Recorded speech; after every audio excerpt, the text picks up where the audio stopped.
नमस्कार, मैं हूं आलोक मेहता। एडिटर्स आई में आपका स्वागत है। हमारा अनुरोध है कि आप एडिटर्स आई देखें, सब्सक्राइब करें, लाइक करें, अपने मित्रों को, ग्रुप्स को फॉरवर्ड करें और आपकी जो राय हो वो भी हमें अवश्य अवगत कराएं। चुनाव में मीडिया का उपयोग, दुरुपयोग, दबाव, ये मुद्दा इमरजेंसी से लेकर या उससे पहले भी या उसके बाद भी बीच बीच में उठता था। लेकिन इस बार लोकसभा चुनाव के से लेकर के चुनाव के बाद भी मीडिया पर, मीडिया के उपयोग पर, मीडिया के दुरुपयोग पर जिस ढंग से राहुल गांधी एंड कंपनी प्रहार कर रही है, मैंने उनकी पार्टी, कंपनी इसलिए कहेंगे कि उनके साथी तो हैं ही जो डिसाइड करते हैं, या और भी उनके सहयोगी दलों के नेता हैं, और स्ट्रेटेजी बना ली गई कि भाई मीडिया पर आप अटैक करिए।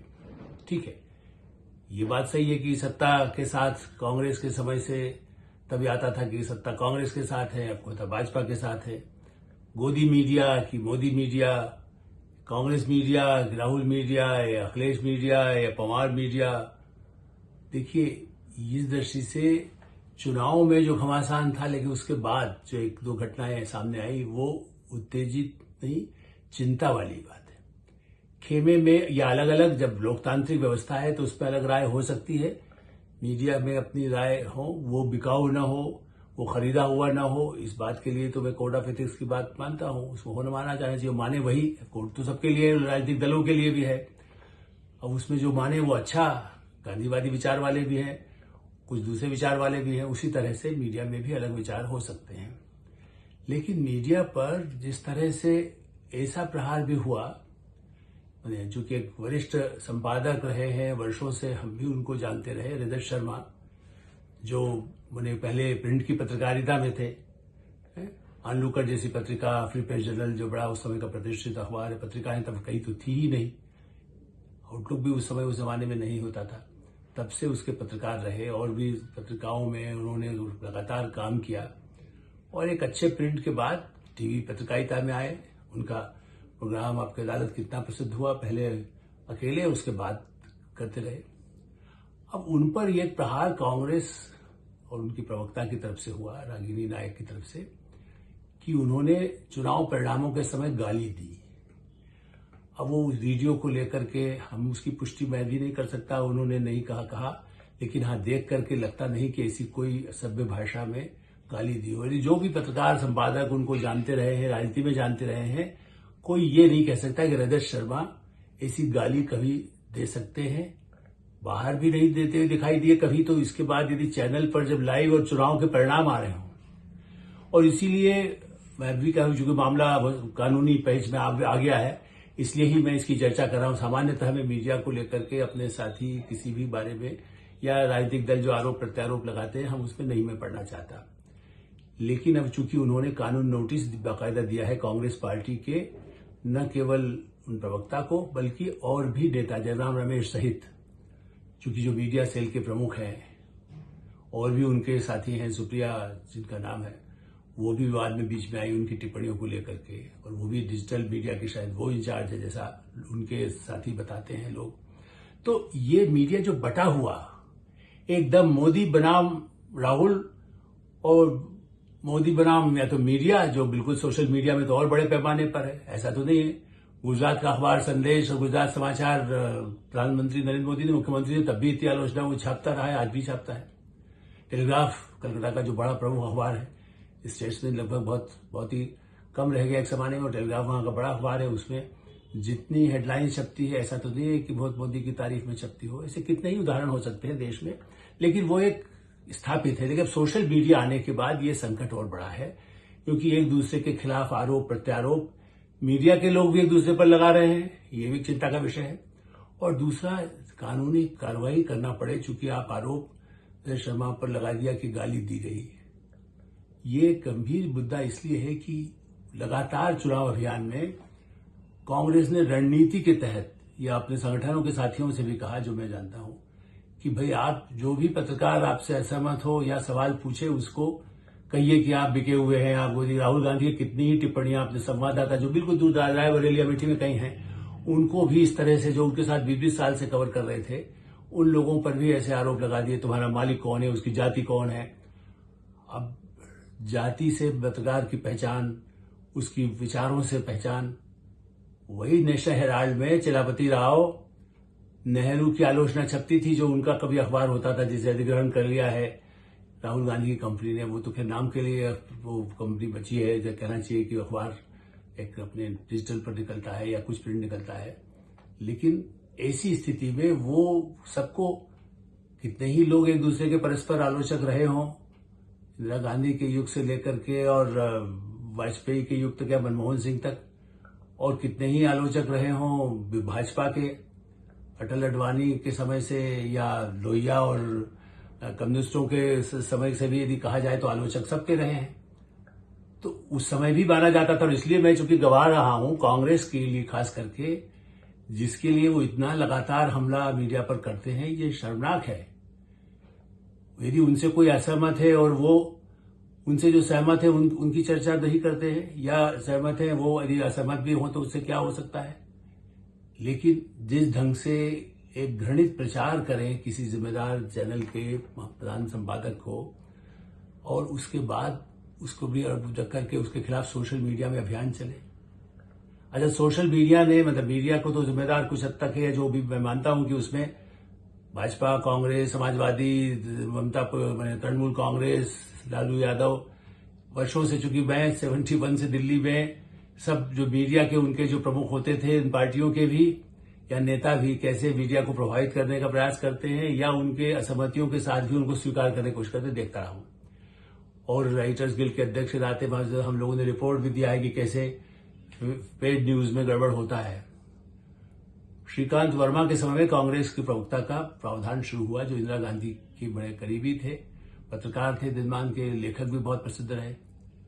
उस समय ऐसे किराए के बुलाए गए लोग प्रवक्ता बनाए नहीं जाते थे, आज के समय में जैसा होता है विभिन्न पार्टियों में भी, या वैचारिक आधार पर जो जुड़ा है। और उसके बाद भी दिनमान ने टिप्पणियां इंदिरा गांधी और राजीव गांधी के कार्यकाल में भी जब उन्होंने लिखी हो, आज भी उनकी पुस्तकों में आपको मिल जाएगी। लेकिन ऐसा तो नहीं है कि उस असहमति वो नहीं थे तब, क्या वो बिल्कुल एंटी किसी बिके हुए थे, किसी और पार्टी से बिके हुए थे क्या? इसलिए उसका उदाहरण दिया कि ये प्रवक्ता जयराम रमेश, और अग्नि तो बहुत ही छोटी है उस मामले उम्र में, लेकिन उनके पिता भी खुद पत्रकार रहे। इसलिए मुझे दुख हुआ कि इस तरह के विवाद उछाल करके, यदि कोई असावधानी से यदि शंका भी हुई कि कहीं आपने मुझे कुछ कहा था, तो वो तो फोन उठा करके भी बात की जा सकती है कि क्या है, तो वो क्षमा मांग सकते थे। कोई भी, यदि हमने भी कभी उत्तेजना में कोई बात कही हो, मैं भी टेलीविजन के साथ, रेडियो के साथ, अखबार के साथ वर्षों से जुड़ा हूं, कई बार यदि असावधानी हो तो भूल सुधार के लिए भी गुंजाइश होती है। लेकिन उसे एक अभियान की तरह से किसी को, और सारे मीडिया को, आप बिके हुए हैं, जैसा ही सवाल पूछिए और दूसरे को बोलने न दीजिए। पत्रकार यदि है तो खास करके उसकी जबान बंद कर दिए, क्योंकि वो सोचता है कि भाई मेरा मौका आएगा तब बोलेंगे, टेलीविजन बहस में खास करके। मैं इस बात से इनकार नहीं कर रहा हूं कि मीडिया एजेंसियां, विज्ञापन एजेंसियों को ठेका देने का जो पार्टियों में हुआ, जो कांग्रेस पार्टी में पहले नहीं था, धीरे धीरे शुरू हुआ, फिर भारतीय जनता पार्टी, अन्य पार्टियां भी उस तरह से ऐसी एजेंसियों को, चूंकि विस्तार होता गया संचार साधनों का, कुछ कांग्रेस का अनुसरण किया उन पार्टियों ने भी। शरद पवार तो 96 में प्राइम मिनिस्टर बनने के लिए क्या तैयारी शुरू कर दी थी, लेकिन तब एजेंसी नहीं हायर की थी, कुछ संपादकों से मिलकर, पत्रकारों से मिलकर शुरू किया है। जो भी प्रधानमंत्री बनना चाहते थे, अर्जुन सिंह बनना चाहते हो, या अटल बिहारी वाजपेयी के युग में यदि उनके कई मुख्यमंत्रियों को लेकर के भी बात आती थी कि भाई उनको वो कैसे अपने लिए अपना कैसे मीडिया का उपयोग कर सकते हैं। कहीं कहीं राज्यों में जो दबाव होते हैं, लालू यादव का दबाव या चौटाला का दबाव कम नहीं रहा है, हमने देखा है। बंसीलाल का जमाना इमरजेंसी का था, लेकिन उसके बाद भी रहा है। ऐसी स्थिति में चुनाव के घमासान में एक वर्ग विशेष को, मीडिया को ही खाली, यदि आप जीते हैं तब भी आप किसी खास को बात करते हैं, यदि उन्होंने आपकी बात दिखाई जितनी दिखाई। और फिर मैं विदेश की बात करूंगा, सोशल मीडिया को लेकर ब्रिटेन में फिर चुनाव है अगले महीने जुलाई में, और वहां इस बात पर सोशल मीडिया में ही ये मुद्दा उठा है कि भाई क्या ऐसे जो अनर्गल प्रचार या दुष्प्रचार ऐसा होता है, ऐसे ऐप पर रोक लगा दी जाए, ब्रिटेन जैसे जो बहुत ही डेमोक्रेटिक बात करता है। अमेरिका में वाशिंगटन पोस्ट और वाशिंगटन टाइम्स, इन अखबारों के दफ्तरों में गया हूं, उनके संपादकों से मिला हूं, यूएस टुडे के अखबार से भी मिला हूं, लंदन के भी अखबारों के संपादकों से मेरी भेंट वर्षों से पहले हुई रही है। ऐसी स्थिति में बीबीसी है, वॉइस ऑफ अमेरिका है, CNN है, ऑस्ट्रेलिया टेलीविजन है, डॉयचे वेले है, अभी जर्मनी है, जापान टेलीविजन है, लगभग सभी ऐसे संस्थानों के साथ मिलना जुलना मेरा रहा है। और इसलिए मेरा ये कहना है कि वहां भी लोग अलग अलग होता है। वाशिंगटन टाइम्स जो है वो पूरा ही निश्चित रूप से वो बिल्कुल कंजर्वेटिव रिपब्लिकन के साथ है, और वाशिंगटन पोस्ट बल्कि उस पर तो आरोप बीच में वर्ल्ड जर्नल और वाशिंगटन पोस्ट पर आरोप लगे कि चीन का भी फंडिंग कहीं वहां से हुआ, तो वो और ज्यादा अति लेफ्ट होने लगा डेमोक्रेट्स के बजाय। ब्रिटेन में ऐसा तो नहीं है, वहां महारानी और मतलब उनके बारे में राज परिवार पर नहीं लिखा जा सकता। उसके बाद भी कुछ लोगों ने थोड़ा तो अखबार बोर्डों तक को एक अखबार बंद करना पड़ा। दबाव भी आए, लेकिन वहां भी ये कोड ऑफ एथिक्स की बात होती है। भारत में कोड ऑफ एथिक्स तो बना है, लेकिन वही मालिक, वही संपादक, वही नेता यदि खुद उसको न माने तो उसका तो कोई, हमारे यहाँ कोड ऑफ एथिक्स खुद पर लागू होता है। अनुशासन जीवन में चाहे शिक्षक हो, चाहे पत्रकार हो, चाहे डॉक्टर हो, जिस प्रोफेशन का हो उसके लिए होता है। लेकिन ये दुर्भाग्य है, मैं कई ऐसे, एक प्रवक्ता का तो उनका निधन हो गया इसलिए कि उनको ऊपर से बार बार कहा गया कि नहीं तुम पत्रकार हो, गाली दो, वहां से जब वो टीवी डिबेट में भाग ले रहे थे और उनको इतना दबाव, बार बार वो उन्होंने मुझे बताया था कि मुझे बड़े दबाव आते, उसी समय फोन पर मैसेज आता है कि नहीं गाली दूं मैं, और इसलिए बाद में किसी और उस डिबेट में तो मैं शामिल नहीं था, लेकिन डिबेट खत्म होने के बाद वो अपने घर में बैठे, उनकी मृत्यु हो गई। इतना दबाव उनकी पार्टी के लोगों ने डाला। मैं इसलिए नाम नहीं ले रहा हूं कि एक नया विवाद पैदा होगा, अन्यथा ऐसे कई घटनाएं हैं जिसमें, मैं तो चारा कांड प्रकाशित करने वालों में से हूं 90 में, और उस समय में तो कांग्रेस की सरकार थी, भागवत आजाद के बाद आई हुई थी, ऐसा तो नहीं था। लेकिन वो उछालने के बाद क्या हुआ था, दोपहर टाइम जैसे अखबार के प्रेस, टाइम्स की प्रेस को आग लगवा दी थी उनके लोगों ने। अभी भी वहां उसके गवाह मिलेंगे, उस समय के पत्रकार मिलेंगे आपको। कितनी धमकियां हमको उस जमाने में ये लोग देते थे, या कहीं कोई खतरा बोल लेना, कितनी चीजें छपने पर खतरे और हमले होते रहे। लेकिन मीडिया में जो जिम्मेदार पार्टी हो वो, और जो उनके साथ के प्रतिपक्ष के, वो सीधे खाली मीडिया को निशाना बनाए। आपकी राजनीति लड़ाई है, आप लड़िए दोनों पार्टियों से, वो गलत कर रहा है, आप गलत कर रहे हैं। कई नेता, उनकी पार्टी के लोग बताते थे कि उन्होंने कहा भाई अरे अखबार हमें निकालने क्या जरूरत है, हम तो अखबार को पैसा किसी मालिक को दे देंगे 10-20 करोड़ रुपए और हम जितना चाहें वैसा छपवा लेंगे। पेड न्यूज पर मेरी अपनी पुस्तक जो पीछे दिखाई दे रही है, पावर प्रेस एंड पॉलिटिक्स, मैंने जो उदाहरण दिए हैं कि दोनों पार्टियों से पैसा लेकर के भी अखबार ऐसे रहे, तब तो कोई राहुल गांधी नहीं बोले कि ऐसी घटनाएं होती है, उसको बिल्कुल रोका जाना चाहिए, अदालत चले जाते। मेरा ये कहना है कि हर पार्टी, नैतिक जिम्मेदारी सबकी है, पत्रकारिता की तो है ही। मैंने कहा, मेरे सब लोगों से संपर्क रहा है, हम पर भी मैं कोई समर्थन में बात कहता हूं कि मोदी सरकार या मुझे उचित लग रही है नीति, तो क्यों संभव नहीं। Girilal Jain times of India के संपादक थे, जब वो कुछ ऐसी बातें कहते रहे, उनसे कहा भाजपा से जुड़ गए, जब कांग्रेस को, इंदिरा गांधी तक उनको इतना इज्जत देती थी। तो ये चलन था, लेकिन छोटा मोटा था। उस समय सोशल मीडिया नहीं था, टेलीविजन नहीं था, तो आप जो है उस पर प्रहार करने लगी है बुरी तरह से संपादक पर। पहले भी विचार अलग अलग होते थे, कमलेश्वर धर्मवीर भारती के अलग अलग विचार थे। एक प्रगतिशील वामपंथी हो सकते हैं, एक दूसरे हो सकते हैं। सब ऐसे अखबारों का मैं नाम गिना सकता हूं। जी वर्गीस थे, तो क्या वो दुश्मन मानते थे जो हिंदुस्तान टाइम्स के संपादक हैं? जी वर्गीस संपादक से आए थे, बाद में इंडियन एक्सप्रेस में आए, सरकार का लगातार विरोध किया। तो जो ऐसे संपादक रहे हैं या संस्थान रहे हैं, उन्होंने नहीं किया, और राजनीतिक दलों ने भी उन सबको सम्मान दिया। जो कट्टर आलोचक रहे हैं उनको भी सम्मान दिया, कम्युनिस्टों को भी सम्मान एक समय में मिला बाद में, और कई लोगों के तो अखबारों में उनको जो हटाया निकाला गया, मैं उस कहानी में अभी नहीं जाता। लेकिन चुनाव के दौरान जो हमला, मीडिया का उपयोग, दुरुपयोग जिसने भी किया, मैं नहीं कर रहा हूं, यदि भाजपा की शासित में, यदि उत्तर प्रदेश, बिहार, राजस्थान, वहां पर यदि कोई और शासित है, मध्य प्रदेश, छत्तीसगढ़, यदि कैसे किसी राज्य में या केरल में या तमिलनाडु में भी किसी मीडिया को दबाने की कोशिश है, तो हम उसको, मैं उसके पक्ष कतई, उसका भी विरोध होना चाहिए। और मैंने कहा जहां जिन लोगों से होता था कि उनको दबाया न जाए जो उनकी होती, लेकिन हाँ उसमें क्या लिखना है हर चीज के लिए कि ये शर्मा जिम्मेदार है, ये मोदी जिम्मेदार है, ये राहुल जिम्मेदार है। आप कोई सरकार गड़बड़ करेगी तो आप कहेंगे नहीं वो सीधा ही जिम्मेदार है, और उसके खिलाफ लगातार अभियान छेड़ दीजिए। गैर जिम्मेदाराना कितने मानहानि के केस होंगे।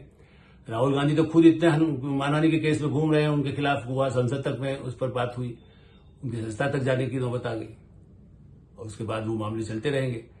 तो मेरा ये कहना है कि मानहानि के लिए भी कानून तो है, वो अदालत में जाते हैं, लेकिन कितना करेंगे आप? यदि मीडिया के हर व्यक्ति के खिलाफ उसको पूर्वाग्रह, और उसकी पार्टी, उसकी जाति, उसके धर्म, उसकी पत्नी, उसका परिवार, उसके पिता, माता, सबका हिसाब किताब देखने लगे, वो बेईमान है तो प्रमाणित करिए और उसको एक्सपोज करिए, उस पर मुझे कोई आपत्ति नहीं है।